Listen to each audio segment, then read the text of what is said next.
Are we rolling now? Now we're actually rolling, yeah. All right, let's do it.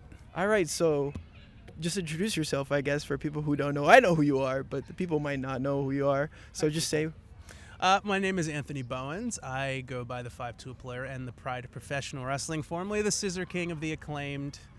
Scissors up. so let's start from the beginning of beginnings, okay? So your youth, I guess. Okay. When you were young, did you watch wrestling? Yes. So my first memory of wrestling would probably be when I was 6. I saw a commercial for Sting. It was Starrcade '97, Sting versus Hogan, and just was transfixed on Sting. I couldn't. I was like, oh my God, this guy's so cool. I didn't know who he was. He was like a mystery guy. He was like walking in the shadows in this warehouse with his bat. Like, this is really cool. And that was kind of the first thing that got me into it. And then once I discovered there was 2 companies, I just started, like any Monday Night War kid in the 90s, going back and forth between both companies. And it's in my blood. Yeah. Wow, so Sting was the person. I didn't even know it was Sting, and you got to work with him, right? Of course. Yes, which was like a complete full circle moment. I forgot, what year was it? 2021 or 2022? And the cool thing about it was my 9th anniversary in wrestling, and it was in Washington, D.C., which the first match that I saw him wrestle in was also in Washington, D.C., and we main evented Dynamite together, and it was just really cool. And he's really cool, so that made it even better. So when you were like living through that, were you like, wow, this is like surreal, like this is a moment that will go by super fast and you will think it's a dream? What is it called, like alternate reality or like another dimension type of feel? It's hard to really process it in the moment because I'm focused on, hey, I got to deliver a really good main event on television, because that was like, and we had main evented before, but this was the first time the Acclaimed had been back in that kind of big spotlight, because we had been just doing random stuff for a while before that. Yeah. And it was really exciting that we were finally working with like a legend, and he was tagging with Darby, who was one of the pillars. Mm-hmm. So we were really focused on trying to put on a good match and making sure that I didn't beat him up too badly, because I don't want to beat up my idol. Yeah. Low-key kind of cried in his face afterwards, and he was very welcoming. And it was an emotional day. You get to wrestle your hero, the guy that brought you in, and have him be so complimentary of our work was really cool. And how was he like behind the scenes? Was he like what you expected, like as a person? I hoped that he would have been nice, because they always say don't meet your heroes, because they usually disappoint you, but he didn't disappoint. He was actually one of the guys that believed in the Acclaimed when we really needed it, because I forgot what match it was, but it was in 2022, and we were just starting to get a lot more TV time on Dynamite when we started teaming up with the Guns and Billy, and he just randomly walked up to us right before we went out, and he was like, you guys are so good, and all you need is that one match in front of that one audience, and you guys are just set. And we were like, whoa, that's really cool. And sure enough, 2 months later, All Out 2022 happened. We wrestled Keith Lee and Swerve, and that's when the whole Scissor Me Daddy craze started, and he was right. And we took off. That's so crazy. Like, it's so surreal. I just got chills thinking about it. And now he's still in the background, right? He's still like overlooking stuff and all that, right? He's retired. He comes back every now and then for really big events. He came back last year for Wembley, so hopefully he makes some more surprise appearances, because I miss him. And was there anybody else as a child that you looked up to besides wrestling? Let's say like like a pop artist, a celebrity, or somebody. I guess your father. It could be anybody. Well, my dad's my best friend, but probably Barry Bonds. I was a big baseball fan. That's cool. I became a baseball fan when I was 10. Like, I always liked it, but I really got into it when I was 10. Mm-hmm. And Barry was my favorite player. Everybody hated him, so I would travel every year with my family to go see him play at a different stadium. And I always thought it was so cool that he would come up to the bat in all these away stadiums, and they would boo the crap out of him, but then he would just lock in and hit home runs and just ignore all of the hate. And I learned a lot from that, considering I got a lot of hate when I came out of the closet, and a lot of internet hate sometimes comes my way. And I kind of learned from him to kind of push through and lock in despite all that negativity, and just go about your business and be a professional and succeed, thrive. Would you say that he was one person that made you come out, I guess? Would you say? Like one of the people who motivated you? I wouldn't say to come out. It just motivated me in general to succeed and ignore any kind of hate. In terms of coming out, it was I met my boyfriend Michael in May of 2016. We dated secretly for 6 months, and then I hit a point where I was like, I can't do that anymore.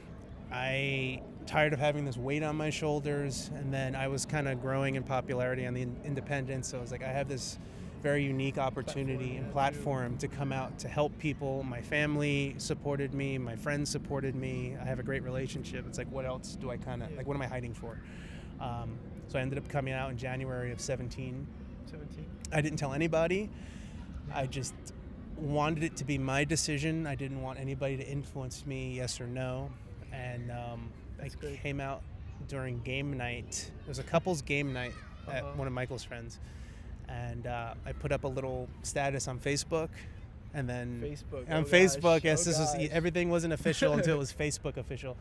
So I sent him the Facebook request, and then I was probably 45 minutes later, I was like, go check your phone, and he saw it. He was like, crazy. And that was when I first came out. But then there was a second almost like coming out when I was approached by a website called Outsports, which I had not heard of at the time. I thought it was small. I was wrong. And they were like, hey, do you want to write about your story? And I was like, sure. Like if it connects with one person, that's great. I'm doing my job. So I wrote up a whole thing. I sent it in. They posted it, and then I woke up the next day and I thought my phone was going to explode because of all the notifications I was getting. So it went viral, and it was all in the Huffington Post and all their affiliates. And that was like my coming out, because then everyone knew. So when you came out, like before that happened, when it was a weight on your shoulder, like it must have felt like really bad, right? Like how was that feeling? It's really hard to explain. It's just this really sense of heaviness on you all the time. That's the best way I can describe it. You just feel like really down all the time. Literally like what's the term? Like there's a piano on your back, or like a burden. A burden? Oh, it's like a weight on your shoulder. Weight on your shoulders. There we go. Piano on your back. That's exactly what it feels like. And then afterwards, it just felt like all of that was lifted. Yeah, I feel like that's the thing that people, when it comes to those type of situations, like is the hardest to do. Like when they're going through that, I feel like people need to teach them or tell them how to do it and how to go about it and how to cope with it in a way too, because it's hard for some people, man. Like it definitely is. I find it very hard to give advice sometimes, because some people ask advice about coming out to their family or to their friends, and you can't give generic advice because everybody's in a different scenario. Like I'm lucky that I grew up in New Jersey, where it's it's more liberal, and people are way more accepting. But there's some folks that grow up in certain parts of the country that aren't so accepting, and then coming out could be dangerous. So I don't want to blanketly say, hey, come out, and everything would be perfect when that's not the reality of everybody's situation. So there are instances where it is harder for others, and you have to figure out ways to be happy and also stay safe. Yeah, everybody has a different perspective for sure in their lives. So it's like it's hard to relate to people, but you could also help them. So that's the most important part of people. Like you have to help them. That's the number one. And that's why I try to just exist as successfully as possible every single week, and do my best to kind of keep climbing the ladder and opening more doors for people. Especially now, it's Pride Month. Yeah, yes. That's kind of crazy. Pride of Pro Wrestling Month. Pride of Pro Wrestling Month. Yeah, exactly. That's what you're doing now in AEW, right? The Pride of Pro Wrestling, right? That's what your thing is, right? Yeah. So I restructured my presentation, went from the Scissor King to the Pride of Pro Wrestling, and just starting to scratch the surface of what that version of me is, slowly but surely, which I'm excited to get to. But it's definitely something new. I'm getting my feet wet again as a singles competitor, because I've been a tag team for the last 4 or 5 years, and which was also a challenge because I was a singles wrestler on the independents for a while, and then I got signed. Tony put me with Max Caster, and so I'm trying to find everything that I used to do on the indies and kind of bring it back slowly but surely, and prove that I'm one of the most elite professional wrestlers on the planet. To go with that, in one of the segments you had in AEW, I forgot her name. It was Harley, right? Harley, right? Yes. You said something to her about your gear, whatever. Look at my gear or what I'm wearing, and you had like pink and like white gear or something like that, right? Pride gear, yeah. It's Pride gear, right? Mm-hmm. Oh, okay. So is your gear inspired now for Pride, or what's your gear inspired by now? So my gear is a little bit of a blend of everything that I've done. Okay. Because back on the indies, I did a Power Ranger character. Yeah. I also had the 5-tool player character, which is like it's a baseball term for a baseball superstar. Yeah. So that ties into the baseball that I played. Mm-hmm. There's a little bit of acclaimed in there, so I kind of blended them all together. And the instance that you're speaking about was back in 2023, when Harley approached me in the ring trying to hit on me, clueless that I was gay. And I'd always wanted to do something, like I've always alluded to it on television, but I always wanted a moment where I can just say it, because no one's ever said it before on television. And I think QT Marshall approached me and it was like, hey, I have this idea. Harley's playing this kind of silly, oblivious character. Yeah.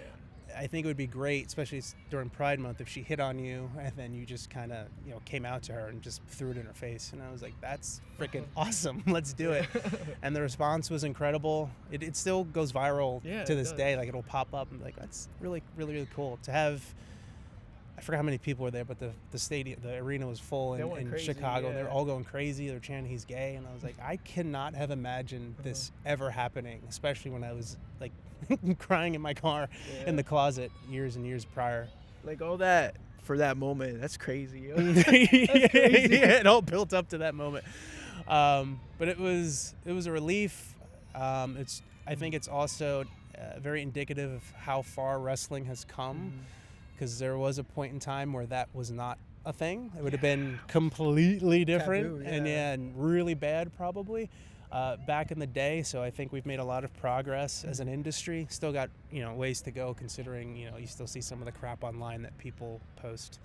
But it's cool. Yeah, the thing about online is like people are always gonna hate. You just gotta. Hey, just do you. Be yourself, like you say. Yeah. I don't care. I'm numb to it at this point. When Michael and I had our YouTube channel, the comments were vile, vile, and I'm glad I got those comments because it prepared me for being on TV and the bigger stage where I can just go, whatever, and just go about my life. Well, okay. It's like they say, like your haters are your admirers. To be honest, they're the people who like you the most because they're always watching. They're still paying to watch me perform. They're still turning on TV. Engagement. Yes, I don't care. And then looking back at it, it's kind of crazy how both of you are now in your careers. You and Harley, like it's crazy. Yeah. Like now you're singles, doing your thing and doing really good, and she is doing really good too now. Yeah. She's a fantastic talent. Yeah. I'm glad she has the platform now to show it. Yes. She's really funny. She's very quick on her feet. Very multifaceted performer. So hopefully she continues to get that opportunity. Yeah, I think she's gonna be even bigger soon. And you too. Like no joke. No, not jinxing it or anything. Yeah. Thank you. I'm working towards it. I'm trying.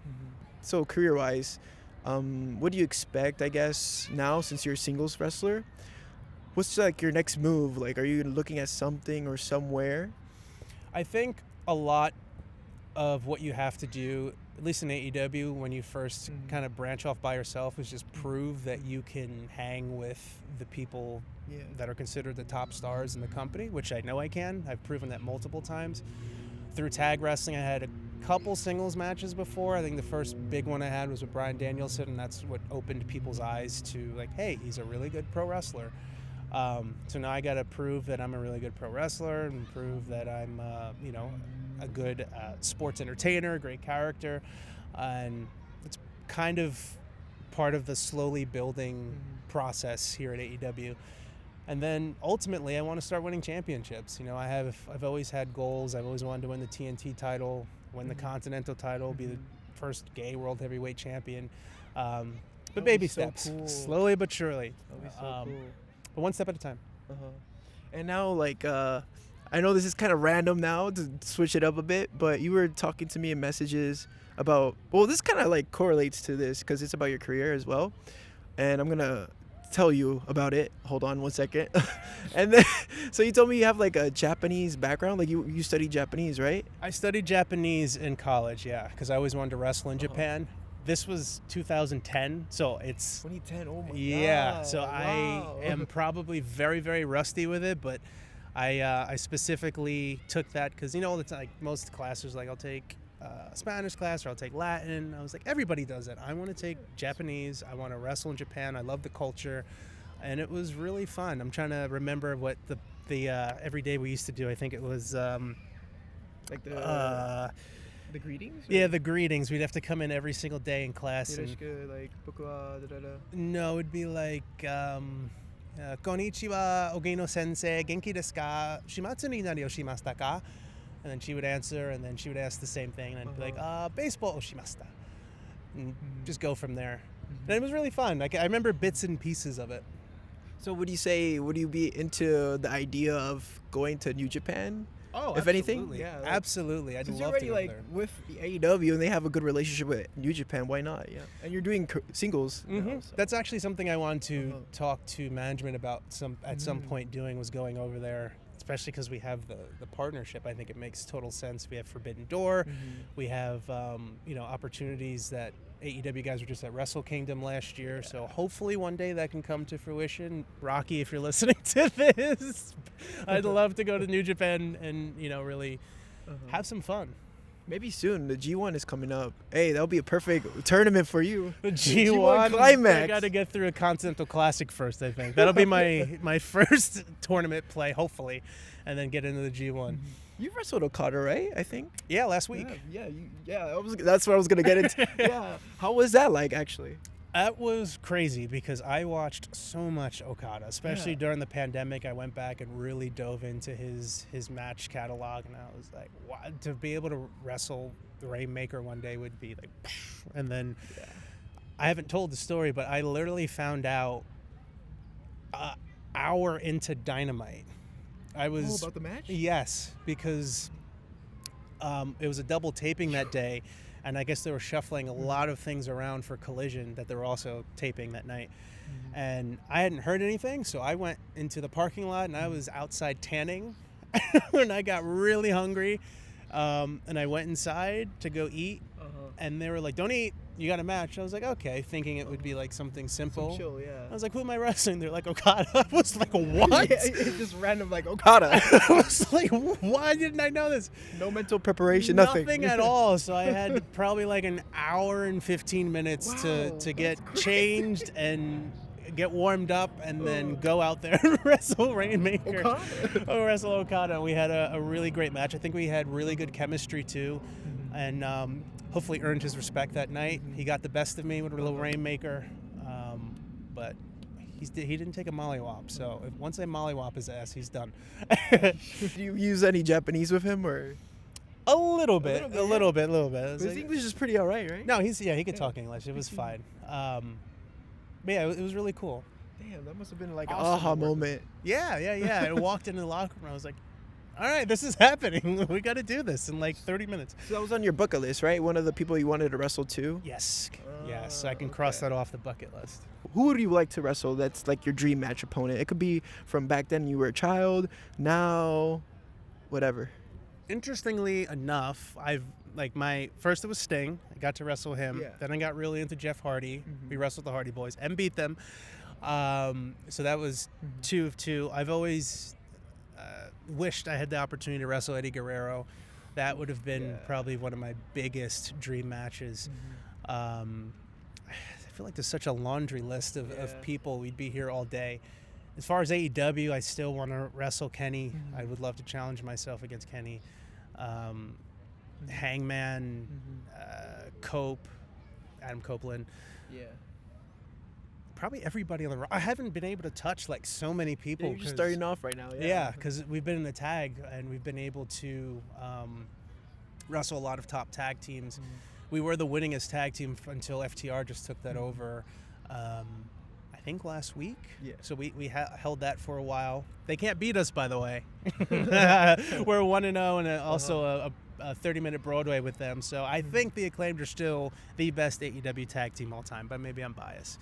And also, I You don't up like there. Castor now, so I don't like want to put over too much with the Acclaimed. But we did a lot of cool stuff together, and I'm very proud of it. And you're still with Billy, right? Yes. Yeah, Billy. Billy is still my mentor. Billy is still my manager, my coach, and I'm still scissoring him.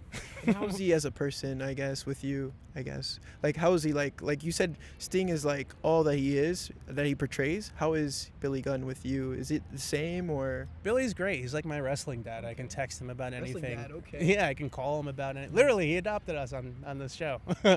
I can call him about anything, and I think one of the coolest things is he lets me play devil's advocate with him, because a lot of, how do I put this?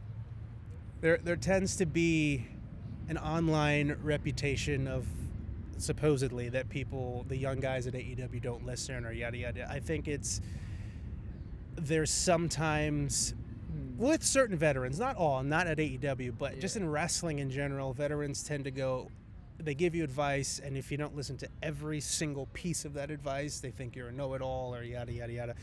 I think the way you grow as a performer is asking everybody, get different perspectives on professional wrestling, and then pull what you can that applies to you, because not everything is going to apply to you. The information is usually correct, but your style or how your character is being portrayed, sometimes you just pick certain things from each people. But other times some vets don't give you that benefit of, not that benefit, that courtesy of having a back and forth dialogue to discuss it. It's just, this is the way and that's it. With Billy, he's usually right all the time, but I'm just like, hey, what if this happens? Or what if, we were to do it this way? And then he would either explain why that's not a good idea, or he will go, hey, let's try it and see if it works. Because sometimes, the wrestling business evolves and something might work that he did differently back in the day. So I always love to have that kind of back and forth conversation with him.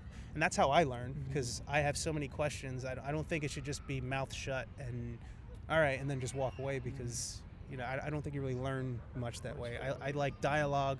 I like being able to ask questions. I like being able to challenge things, and then go out there and just try different things and either see if it works or if it fails, and it's like, I told you so. But I really love the relationship that we've built together over the last 3 years, and he's a really cool guy. Grumpy sometimes, but really fun. So he's grumpy, but in a good way. In a really fun way. You guys get along, all that, and then you guys are very you guys talk a lot. That's like the most important part of everything in life, like communication. Yeah. That's like always everything when it comes to human beings and socializing and society. Yeah, it's all about communication. That's like key. Absolutely, in anything. And he's always down for anything too.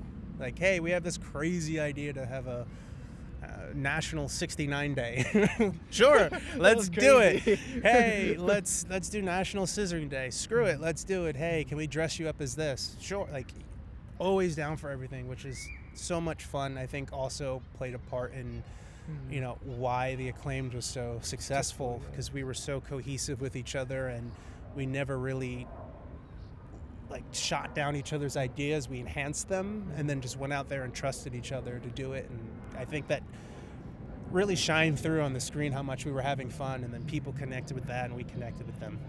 That's so awesome though, because it's so important, especially where you work or anywhere you're at life, that you're so open and you're more free to do whatever you like. I would say, right? You would say that, right? Too, right? That you're free and you could bring out ideas, and then they'll let you be you. Absolutely. This is the only nice thing I'll say right now about Max is that I was fortunate enough to have somebody who was open and creative like he was, because it allowed us to grow. It allowed us to try things and trust each other. He lost the plot at some point with this best wrestler alive nonsense, which clearly is not working out for him. But at one point, we gelled. We were very cohesive. We gelled, and we created a lot of magic together. Like, a lot of things that I came up with, he enhanced. A lot of things he came up with, I enhanced. He did the scissoring thing as a joke one day, as a rib to me, and I thought or saw eventually once he started doing it again that it was catching on. So I was like, hey, why don't we make this a moment where we G'd up and do it in the center of the ring, and that became a thing. And then it was like, hey, why don't we do a National Scissoring Day? And Max was like, that's great. yeah. We're going to be in Washington. I have a vision for it. Trust me. Cool. And that became a very cohesive thing. Or he's like, why don't you hold some guy's legs and I'll mic drop his penis? And I was like, why don't you hold the legs and I'll leg drop the penis and we'll call it Scissor Me Timbers? And he's like, that's great. And then, so we always took ridiculous ideas that each other came up with and enhanced them. And I think that's what made us a good team. And like I said, at some point, he just kind of got a little bit too much in his own head. And He went loony. he went loony, he went crazy, which was sad, but, you know, That's I'm life. sure it's life. You know, he has his own aspirations. I have mine. It was time. So now we're doing what we're doing. Yeah, I feel like you are a very open person and you're very like down for whatever.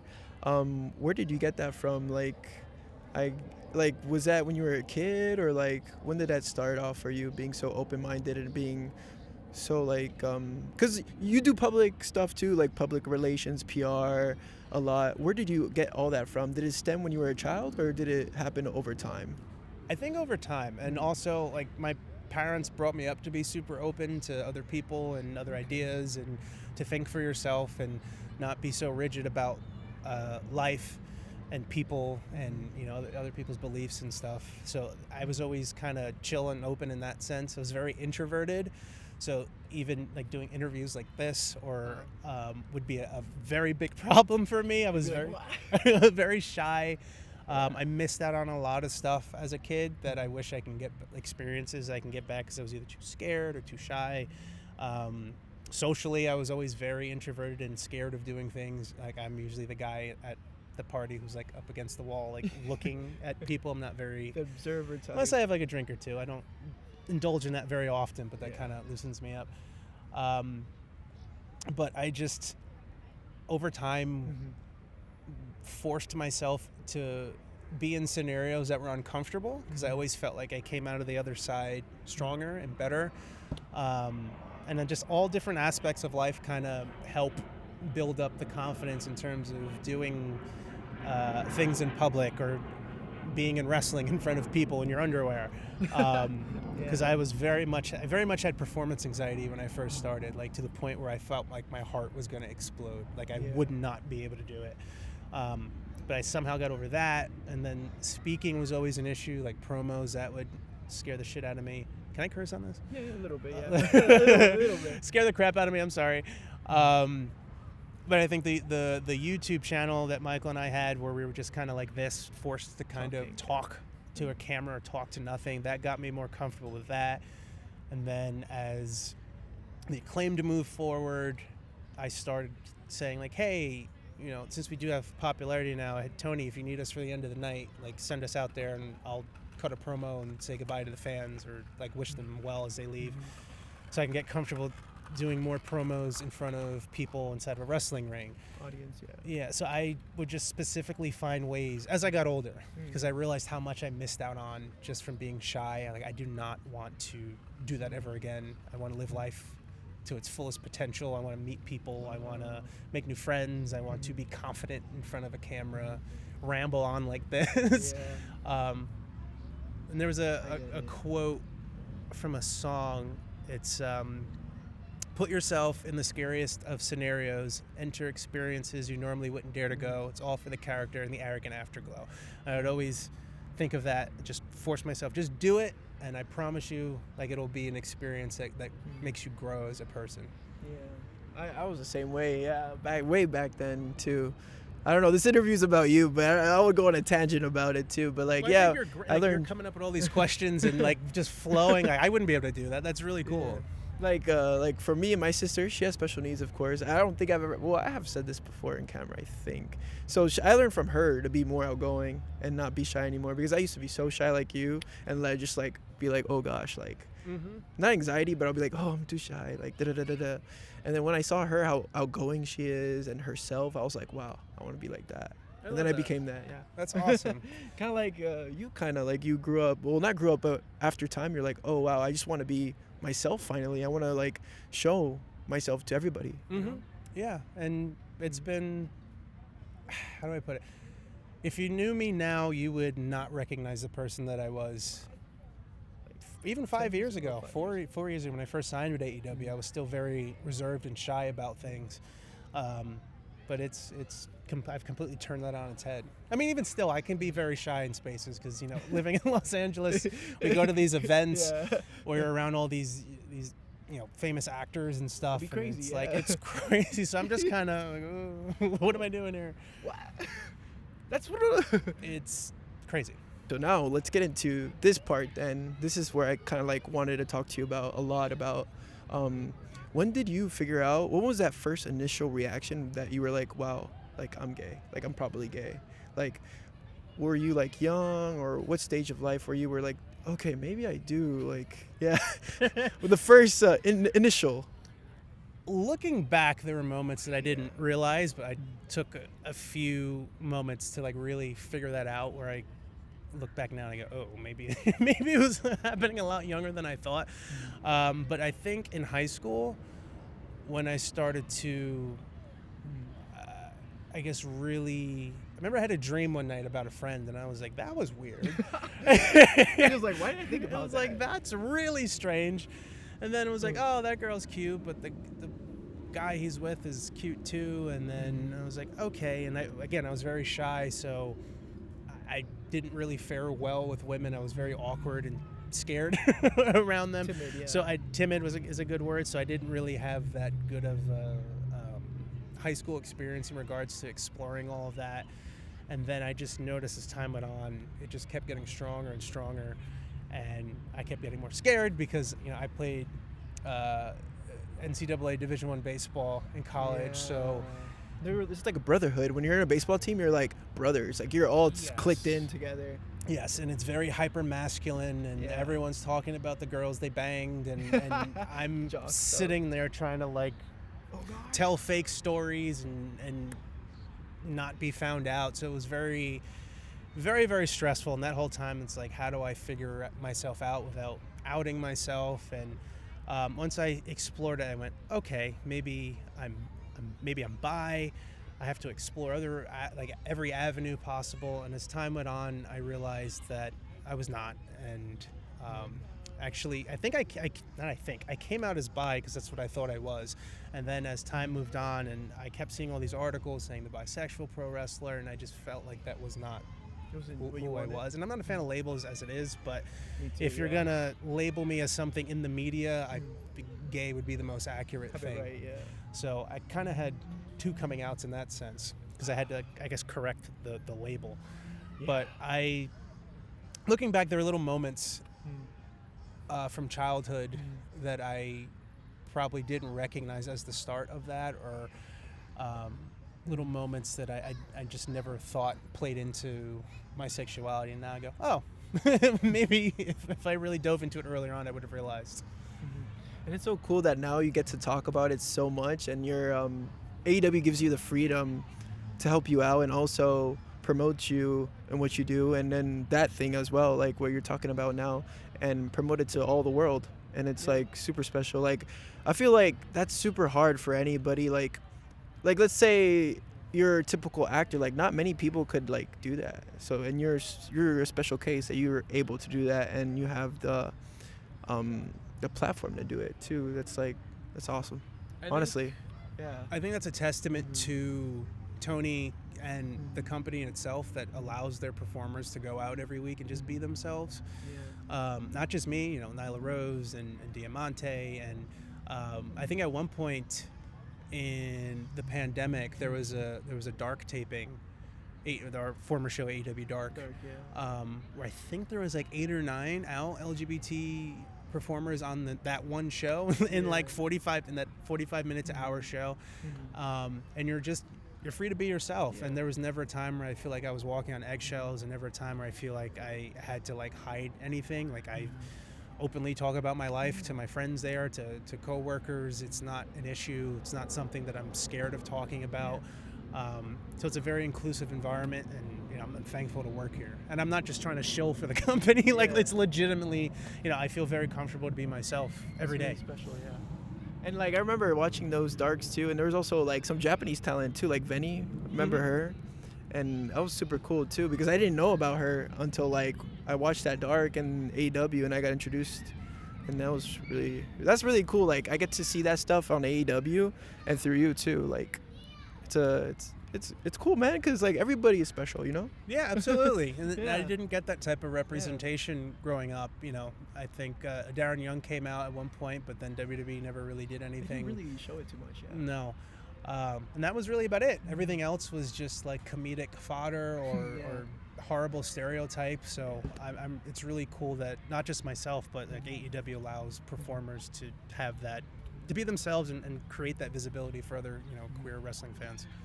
And how's the whole PR stuff going for you now? Like, what's your, I guess, your high and lows in that? High and lows in PR. Since we already talked about the wrestling aspect, yeah. I enjoy it because like I've always wanted to be someone like honestly someone like Miz. Like he's a guy over there that does everything for WWE. Like he is at all these events. He proudly represents the company. And I always thought like that was super cool. Like I want to be a company guy. I want to be somebody that they're proud of, aka the pride of pro wrestling, to send out to do these things, because that's the ultimate trust. Like I'm representing this brand, and they're saying, hey, go to Hollywood and represent us. Hey, go into the fitness space, go into the influencing space, go into sports and represent our brand. And I think that's the ultimate trust in a performer.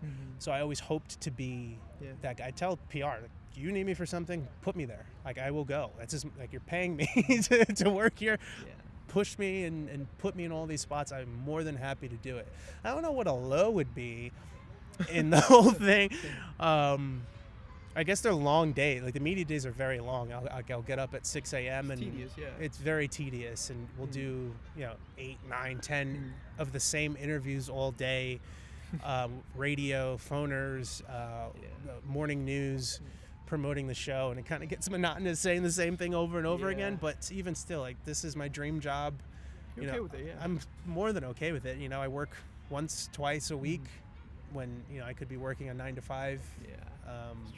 Stressed out. So there's nothing to complain about really. And you could be kind of like the Miz. So that could be your next thing. You could have like, cause he does like reality show. You could have your own reality show. Who knows? I don't know how I would fare in reality. Honestly, like, no, please, no. I honestly think my personal life is way too boring to be a reality show. Hey, they could spice it up. Well, that's a bad thing. Who knows what they'll make me portray me to be. Oh gosh. But yeah, when I'm home here in LA, I'm either relaxing because I'm traveling a lot.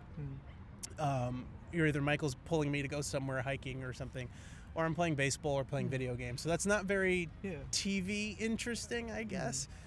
I guess that'd be cool, right? A reality show. Maybe movies too. Who knows? Well, TV and film, while we're here in LA, because Michael's grown so much in terms like he's on TikTok now. I don't know if you've seen the Blake Lively characters and the Meghan Markle parodies. It's been going viral every week.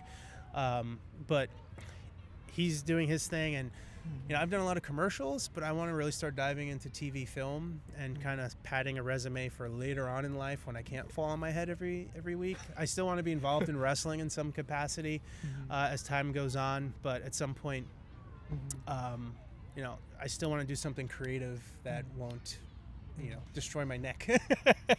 But I do want to wrestle as long as I can. Yeah. Because even the people that are like, I'll never leave wrestling, at some point go, I have to leave and do something creative, or else my physical health, will continue to deteriorate. So I'm in the right place to do it. I kind of find it hard because I'm a guy that needs to learn in like a classroom space. And like a structure. I need structure in regards to learning the skill of acting. Like I can do it, but there's a process to it. There's a skill to it, and I really need to learn it. So would you look at that as like something after wrestling, I guess, right? Yeah, after wrestling. But while I'm here, I want to just start doing what I can while I'm home to just start honing in on those skills, and then whenever I get the opportunity to, just really dive in head first. And I guess we talked about your shyness and you coming out, all those things. What would you say now is your biggest like insecurity, I guess? Do you have any insecurities? Because I feel like everybody has some sort of insecurity now. I know we kind of like switched up now and it got deep. It got deep, but like I really want to know because not a lot of people talk about many things like that, and I feel like you're very open. So Probably my hair. why? Why? What do you mean? Well, here's the thing. So people compliment me and say I have a really good hairline, but I was born with a skin condition called hairy nevi, so I have birthmarks. I don't know if you could see. Here's like a big one. That. So I have birthmarks all over my body, and I have scars from it. If you could see down here, there's a big one there. Oh, wow. So I had them removed, but there Didn't was know that. one that wasn't removed, and it's on the back of my head. So when I cut my hair short, back here is extremely dark. It looks like honestly, it looks like a yarmulke. A birthmark? Yeah, it's a birthmark.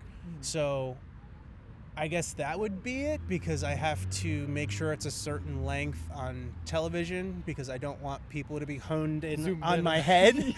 I want them to be looking at my wrestling, and because every so often I'll get tweets that'll be like, Bowens' barber screwed up. What is he thinking? What happened to his hair? And I'm like, guys, I can't do anything about it. It's a birthmark.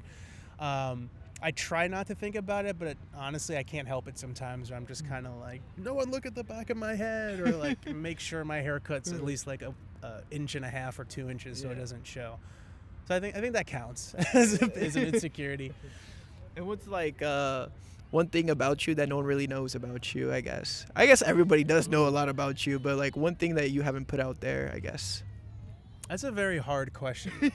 Yeah, I have to really think, because I am pretty open, and I've spilled a lot of my life into. More so, I thought that was you, like squeaking and quacking. No, that's what I thought too. I was like, what? Like, what did you do? A lot of my life is public, or at least the last 8 or 9 years on YouTube, because we did a lot of lifestyle vlogs, Michael and I. So a lot of my life, and I don't remember what I revealed and what I didn't reveal in those videos. It's still a very hard question to ask. I don't know. I can bowl. I'm a decent bowler. And that's not interesting. I don't know. Maybe something will pop into my head as we continue to talk. You still do stuff with baseball, because I saw on your social media you have a lot of posts with baseball and all that. So you're still carrying that passion out, right? Still to this day. Yeah, my two biggest passions are baseball and wrestling. My two loves. And I played baseball, like I said, through college, and then I switched to wrestling, and it was strictly wrestling, and I didn't realize that I can blend both together. Yeah. I tried to with the 5-tool player thing, but now that I have a platform, I can really blend them. So yeah, I play baseball here in the Valley with a team called the Valley Boys, which is like a social media content creation team, where it's almost like wrestling, where a guy by the name of Steven Canez, he created the team, and everybody on the team has a character, and there's storylines between the characters, that some teammates feud with each other, some people are friends. Like, we try and create storylines, but the backdrop is baseball. So I was like, oh, this is exactly like wrestling. Like, sign me up. So I got to do that, and that's kind of pushed me into the baseball influencing space. And then from that, it kind of like people in Major League Baseball have seen that I can actually play, so I do appear. I used to work at MLB Network in New Jersey. Ooh, and they've cool. seen that too. Yeah, I have my degrees in TV and radio production. Okay. So that's what I was doing while I was trying to make it to AEW. So those guys caught on, so I do frequent appearances there. I've been able to establish a relationship with the San Francisco Giants, which is my favorite team of all time. So I'm able to like blend both worlds now, which is really cool. And has really, really made me happy, because, you know, moving to LA, you know, trying to find a social life here can be kind of hard, especially when you're traveling so much. So I would be, you know, happy here, but I wanted to find a nice social group to really, with similar passions. And now that I have baseball, like, I'm very happy. Outside of wrestling. Outside of wrestling, yeah. And it keeps me busy, and it keeps me. It keeps my mind off of like whatever might be bothering me. BS. So, any type of BS. Well, I try to be stress-free as it is and not worry about any type of stuff that doesn't really affect me. I like to stay in a positive mindset, but baseball really, really helps out. You used to do modeling too, right? I Yeah. think you used to do it. Yeah, I saw Yes, that. I did some modeling. I was. I do a little bit of research, okay? Did some modeling. I was the face of Rihanna's Pride line okay. 2 years ago, I think it was. Oh, yeah. I have a couple of magazine covers under my belt. Gay Times, Attitude Magazine, 27 Magazine. I should remember the other one. Sorry. Sorry. Oops. We'll just edit it out. Yeah, so I've done a lot of stuff in the fitness space. Under Armour was another one. Oh, that's cool. A couple other things. So yeah, I dive into commercial. I try to do everything. That's kind of I've forced myself to be a well-rounded performer once I got denied from my NXT tryout, and I wanted to prove them wrong so badly. Because that was kind of where the 5-tool player thing came from. Because I had my tryout in 2015, 2 of them, and then the one after the Performance Center. They were just like, "Hey, you've got like 4 of the 5 things we need to make you a superstar, but you just don't seem to have a personality." And I was like, 1, harsh. 2, you're kind of right because I'm shy and introverted. I just haven't found a way to explore that. And then 3, I'm going to prove your ass wrong. I just cursed again, I'm sorry. But I'm going to prove you wrong. It's okay. So I wanted to make sure I did everything. Awesome. Everything. And I have. So I'm very proud looking back on that. So would you say that you're proud of yourself now, where you've come from back then to now? Absolutely. I'm very proud of the person that I've become. I'm proud that I've been able to overcome all of those things that I felt like were holding me back to enjoy life and holding me back in growing as a person and growing in my career. I worked very hard. It's weird talking about myself in this sense, but you know, that's what happens when you talk to me. I've accomplished a lot. I've worked very hard to get where I'm at. I've still got a lot of work to do because I still have a lot of goals to achieve. And I'm going to continue to do it until, I'm too tired. Until like you're gone. Until I'm just over it. But for now, I'm just going to keep pushing along. And then my final thing to ask is, what makes you happy? Like, what gives you happiness? My friends, my family, my relationship, my career. Like, I don't do anything that doesn't make me happy.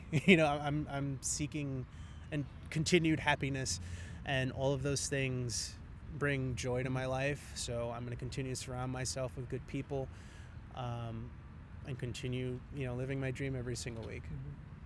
Okay, I'm going to say something funny. Well,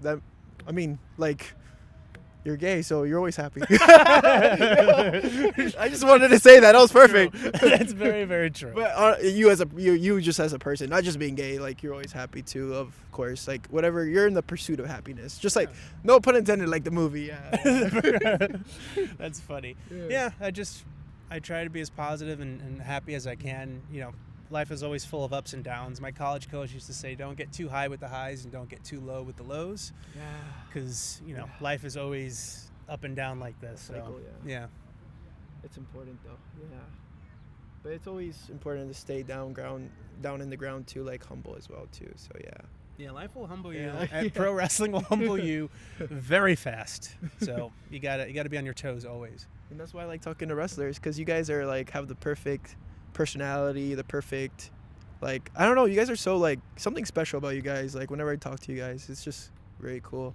We are a really, really interesting group of people with a very diverse set of personalities and skill set that I wish was appreciated a lot more in every space, especially out here in LA, where they're, sometimes they look down on pro wrestling, and I'm like, well, we do everything that you guys do all at once and better and live on TV every single week. So I think we'd be able to help a lot in a lot of these spaces. Yeah, they just don't know because they're not in your shoes. That's like everybody in life. Unless they're in your shoes, they don't really know. Sure. Well, I'm going to change that. Let's do it. Oh, wait, no. Why did we just do that? All right. Thank you so much for sitting down with me and all that. You have any final words you want to say, or You're good. I think I rambled a lot, but thank you for listening. Domo arigatou gozaimasu for my fans in Japan. Hopefully there's fans in Japan. Yeah, thank you for listening. And if you want to see more of the Pride of Pro Wrestling, head over to my Instagram at Bowens_official. It's the same thing on X. And then TikTok at Bowens_official37. Yeah, remember, he's going to go to G1 Climax too. And win. And win. And remember too, it's Pride Month as well. Remember that too as well. Happy Pride. Yeah, happy Pride. Of Pro Wrestling Month. It was a pleasure, Anthony. Thank you for having me. You too, man.